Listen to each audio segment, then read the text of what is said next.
पिछली वीडियो में पहले हाइड्रोबोरेशन ऑक्सीडेशन के एक रिएक्शन को देख चुके हैं। हमने अपनी मश्क में एक सवाल किया, ये वाला। हमने इस एल्कीन से शुरू किया और फिर हमें ये अल्कोहल मिला जिसमें OH कम सब्स्टिट्यूटेड कार्बन पर शामिल हुआ था। चलिए इस रिएक्शन के मैकेनिज्म को देखते हैं। तो पहले स्टेप में हम इसमें BH3 बोरेन शामिल करेंगे और अगर आप नीचे इस डॉट स्ट्रक्चर को देखें तो बोरेन sp2 हाइब्रिडाइज्ड है, जिसका मतलब ये हुआ कि बोरोन के गिर्द ट्राइगोनल प्लेनर ज्योमेट्री होगी। क्योंकि आप देख सकते हैं कि बोरोन के गिर्द सिर्फ 6 इलेक्ट्रॉन्स मौजूद है और इसे अपना ऑक्टेट मुकम्मल करने के लिए 2 इलेक्ट्रॉन्स की जरूरत होती है, इसलिए ये चीज इसे बहुत ज्यादा रिएक्टिव बनाती है। दरअसल बोरेन खुद से भी रिएक्ट कर सकता है, इसलिए इसे स्टेबल बनाने के लिए यहाँ THF मौजूद है।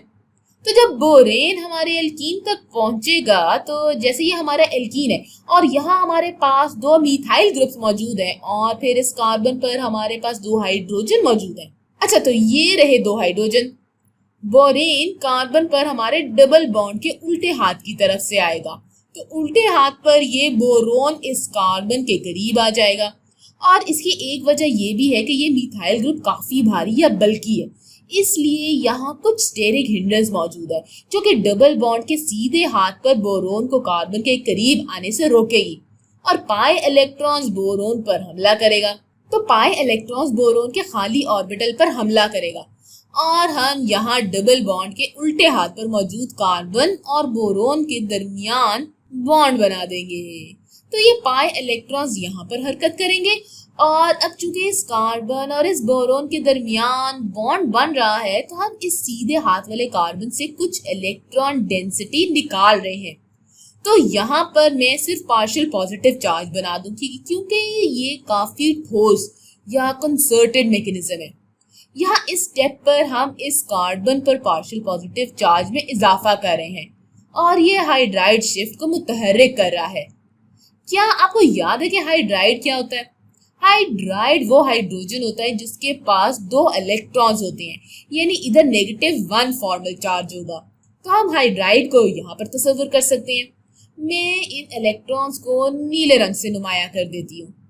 तो यहाँ ये नीचे वाले इलेक्ट्रॉन्स इस पार्शियल पॉजिटिव फॉर्मल चार्ज की तरफ जाएंगे। ठीक है, तो जब ये इलेक्ट्रॉन्स यहाँ हरकत करेंगे तो यहाँ हम एक बॉन्ड बनाएंगे इस कार्बन और इस हाइड्रोजन के दरमियान। इस पार्शियल पॉजिटिव चार्ज का बनना हाइड्राइड शिफ्ट को मुतहर्रिक करेगा और हम बॉन्ड बनाने के लिए इन नीले इलेक्ट्रॉन्स की हरकत करवाएंगे। तो चलिए अपने प्रोडक्ट्स बनाते हैं। तो यहाँ उल्टे हाथ पर पहले जहाँ ये डबल बॉन्ड था हमारे पास BH2 होगा और सीधे हाथ पर हमारे पास H होगा। हमारे पास एक मिथाइल ग्रुप हमारी तरफ खला में बाहर आ रहा होगा जबकि एक मिथाइल ग्रुप खला में हमसे दूर जा रहा होगा। उल्टे हाथ पर हमारे पास एक हाइड्रोजन हमारी तरफ खला में बाहर आ रहा होगा जबकि एक हाइड्रोजन हमसे दूर जा रहा होगा। तो चलिए इन इलेक्ट्रॉन्स को देखते हैं। यहाँ पर ये जामनी इलेक्ट्रॉन्स कार्बन और बोरोन के दरमियान ये बॉन्ड बनाएंगे और इस कार्बन बोरोन बॉन्ड का बनना हाइड्राइड शिफ्ट को मुतहर्रिक करेगा। तो ये नीले इलेक्ट्रॉन्स यहाँ पर हरकत करेंगे और इससे हमें ये मिलेगा। अब मैकेनिज्म में बाद में हम देखेंगे कि OH वहां जाएगा जहां बोरॉन होगा, तो OH यहाँ आ जाएगा। और अब हम इस रिएक्शन की रीजियोकेमिस्ट्री और स्टीरियोकेमिस्ट्री पर बात कर सकते हैं। तो चलिए पहले रीजियोकेमिस्ट्री के बारे में सोचते हैं। OH क्यों कम सब्स्टिट्यूटेड कार्बन पर शामिल होगा? आखिर क्यों? खैर, तो इसकी 2 वजूहात है। पहली वजह यह है कि यहाँ पर कुछ स्टेरिक हिंड्रेंस मौजूद है, तो ये मिथाइल ग्रुप डबल बॉन्ड के सीधे हाथ पर बोरेन को कार्बन के करीब आने से रोकेंगे। तो स्टेरिक हिंड्रेंस तो हो गई एक वजह। और दूसरी वजह यहाँ इस कार्बन पर बनने वाला पार्शियल चार्ज है। ये इन मिथाइल ग्रुप्स के मौजूद होने की वजह से बेहतर तौर पर स्टेबलाइज्ड है। तो ये हमारे पास 2 वजूहात हैं, एक स्टेरिक हिंड्रेंस और दूसरा इन मिथाइल ग्रुप्स का स्टेबलाइजिंग फैक्टर। ये चीज हमें वाजे करती है कि क्यों कार्बन डबल बॉन्ड के उल्टे हाथ पर शामिल होगा। तो ये तो हो गई भाई रीजियोकेमिस्ट्री।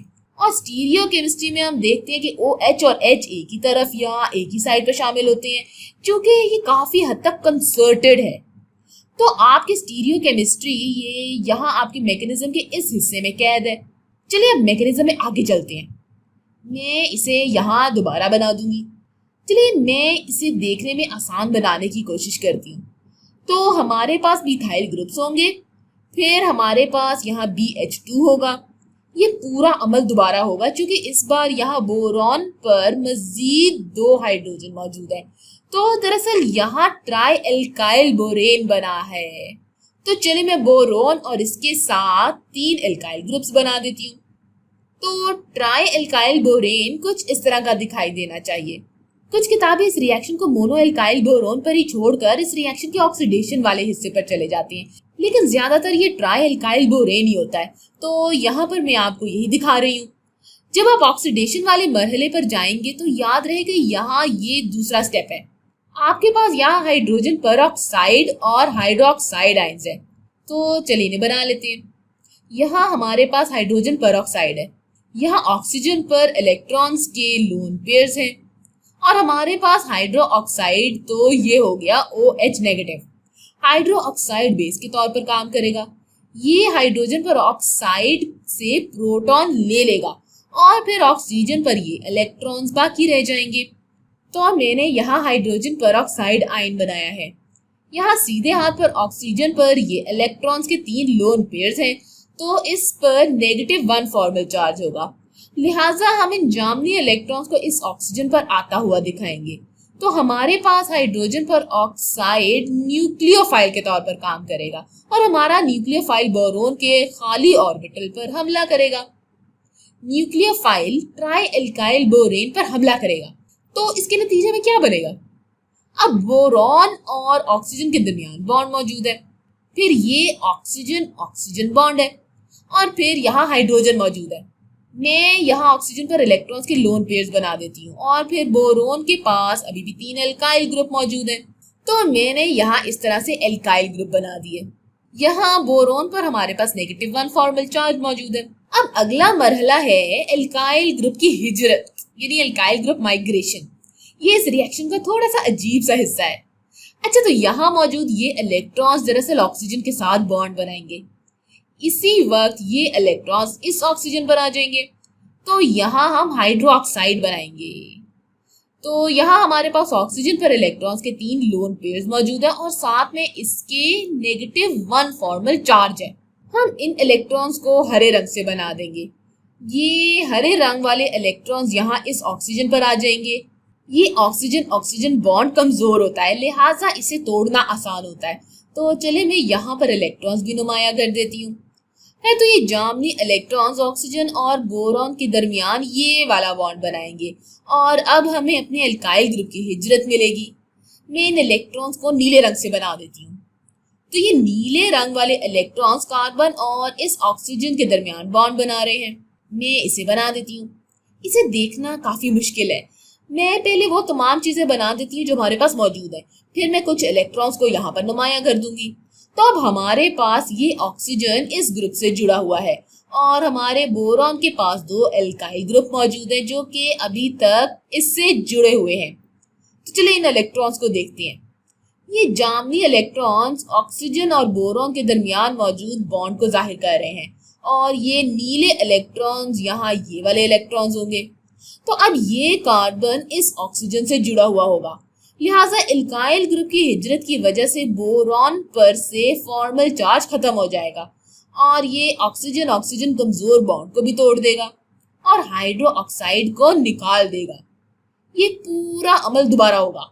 अच्छा, तो अब चूंकि हमारे पास ये 2 एल्काइल ग्रुप मौजूद हैं और जब ये दोबारा अमल में आएंगे तो हमें मिलेगा ट्राई एल्कोक्सीबोरेन। तो यहाँ हमारे पास ऑक्सीजन होगा और फिर हमारे पास हमारा ग्रुप इससे बाहर आ रहा होगा। अब अगला स्टेप ये होगा कि हाइड्रोक्साइड एनाइन न्यूक्लियोफाइल के तौर पर न्यूक्लियोफाइल की तरह काम करे। तो हाइड्रोक्साइड बोरोन पर हमला करेगा और एक बार फिर हमारे बोरोन के पास खाली ऑर्बिटल्स मौजूद हैं, तो यहाँ पर न्यूक्लियोफिलिक हमला होगा। चलिए अब मैं यहाँ इस न्यूक्लियोफिलिक हमले का नतीजा बना देती हूँ। अब हमारे पास बोरोन से OH जुड़ा हुआ है और अभी भी बोरोन के गिर्द ये तमाम ग्रुप्स मौजूद है। यहाँ अभी भी बोरोन पर -1 फॉर्मल चार्ज मौजूद है और ऑक्सीजन के पास अभी भी कुछ इलेक्ट्रॉन्स के लोन पेयर्स मौजूद हैं। तो मैं इन इलेक्ट्रॉन्स को यहाँ पर बना रही हूँ, क्योंकि अगले स्टेप में इस -1 फॉर्मल चार्ज को खत्म करने के लिए ये इलेक्ट्रॉन्स इस ऑक्सीजन पर आ जाएंगे और एल्कोक्साइड एनाइन बन जाएगा। तो मैं यहाँ एल्कोक्साइड एनाइन भी बना देती हूँ। तो हमारे पास ऑक्सीजन पर इलेक्ट्रॉन्स के 3 लोन पेयर्स होंगे और ये यहाँ -1 फॉर्मल चार्ज है। चलिए मैं इन इलेक्ट्रॉन्स को नुमाया कर देती हूँ। तो ये जामनी वाले इलेक्ट्रॉन्स यहाँ इस ऑक्सीजन पर आ जाएंगे और एल्कोक्साइड एनाइन बना देंगे। अब आखिरी स्टेप में हमारे पास पानी मौजूद है, तो पानी एल्कोक्साइड एनाइन को अपना प्रोटॉन अतिया कर सकता है।